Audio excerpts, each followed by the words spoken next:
जी बहू। रवीना के 2 बच्चे थे। वो एक बड़ी कंपनी में काम करती थी। उसके ऑफिस जाने के बाद उसकी सास उसके बच्चों को संभाला करती, लेकिन रवीना को इसकी कोई कदर नहीं थी। एक दिन रवीना अपनी माँ से फोन पर कहती है, मम्मी क्या बताऊं, मेरी सास तो बिल्कुल अच्छी नहीं है। वो समझती नहीं है कि मुझे कितना काम करना पड़ता है। एक तो ऑफिस तक का लंबा सफर और फिर 9 घंटे लगातार काम। बैठे बैठे तो मेरी पीठ अकड़ जाती है। खुद तो सारा दिन घर में मजे करती है, जब मन करा सोए, जब मन किया खाए। तभी उसकी सास वहाँ आ जाती है। अच्छा माँ, मैं बाद में आपको फोन करती हूँ। जी मम्मी जी, कोई काम है क्या आपको? क्या हुआ? रवीना बहू, सारा दिन तो तू ऑफिस के मजे लेती है, लेकिन यहाँ ये बच्चे मुझे आराम भी नहीं करने देते। मेरी तो तबीयत खराब हो रही है। तो आपको लगता है कि मैं दफ्तर में मौज करती हूँ? आपको क्या समझाऊं, छोड़िए। माँ, काम करना भी जरूरी है। मजबूरी नहीं होती तो मैं खुद ही अपने बच्चों को देख लेती। अब आज तो छुट्टी है ना, आज तो कम से कम घर का काम कर ले। बहू काम शुरू करती है। बच्चे के साथ काम करना उसके लिए असंभव हो जाता है। वो जाकर बच्चा सास को देती है और कहती है, मम्मी जी जरा बच्चा तो पकड़ लीजिए, मैं घर का काम कैसे करूं? जैसे मैं करती हूँ रोज बच्चे के साथ। तुझे बताऊं तो तू सोचती है कि कोई बड़ा काम तो है नहीं, बच्चा तो सोता रहता है। अब देख लिया। खैर, बस मैं यही तुझे समझाना चाहती थी। ला, बच्चा मुझे दे और काम कर। बहू मुंह बनाकर वहां से चली जाती है।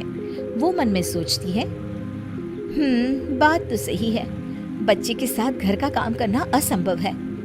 वो किसी तरह काम करती है और अगले दिन ऑफिस के लिए निकल जाती है। ऑफिस में उसकी सहेली उससे कहती है, यार तू तो बड़ी लकी है, तुझे तेरी सास खाना बना कर देती है, बच्चे भी देखती है और तुझे किसी बात की चिंता भी नहीं होने देती। अरे क्या लकी, बदले में मैं उन्हें पूरी कमाई जो दे देती हूँ और अपने बच्चे से दूर रहती हूँ वो अलग।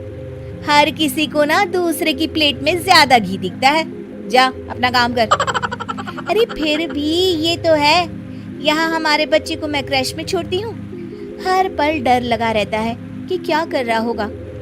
खैर चल, मुझे क्या। बहू घर आती है तो देखती है कि उसकी सास उसके बच्चे को बड़े ही प्यार से खिला रही होती है। वो माँ को देखकर खुश हो जाता है। बहू मन में सोचती है कि बात तो सही है, सासू माँ सारा दिन काम करती है, मैं ऑफिस से आकर भी काम नहीं करती हूँ। वो सास के पास जाती है और कहती है, माँ जी थक गई आप? और क्या, सारा दिन चक्कर घीनी की तरह पूरे घर में घूमती रहती हूँ और अब उम्र भी नहीं रही। लेकिन चल तू बता, क्या हुआ, कुछ काम है क्या? बहू कुछ नहीं कहती, मुस्कुराकर वहाँ से चली जाती है। लेकिन अगले दिन सुबह सुबह बहू सास से पहले उठकर उन्हें चाय देती है। अरे आज सूरज कहाँ से उगा है, तू पहले उठ गई? चल अच्छा किया, मरने से पहले तेरे हाथ की चाय तो पी ली। चलो अब चलकर किचन में लगूं। माँ जी, आपको आज से काम करने की जरूरत नहीं है। काम करने की जरूरत नहीं है मतलब? क्या तू करेगी आज से सारा काम? इतने अच्छे तो हमारे नसीब नहीं है भाई। नहीं माँ जी, मैं नहीं करूँगी, ना ही आप करेंगी, बल्कि ये करेगी। तभी वहाँ एक काम वाली बाई आ जाती है। ये कौन है बहू? माँ जी, ये नौकरानी है और आज से सारा काम यही करेगी। मुझे माफ कर दीजिए माँ जी, मैं नहीं समझ पाई कि आप थक जाती हैं। आज से आप सिर्फ आराम करिए और मुन्ने के साथ खेलिए। और सास बहू बच्चे के साथ खेलने लग जाते हैं।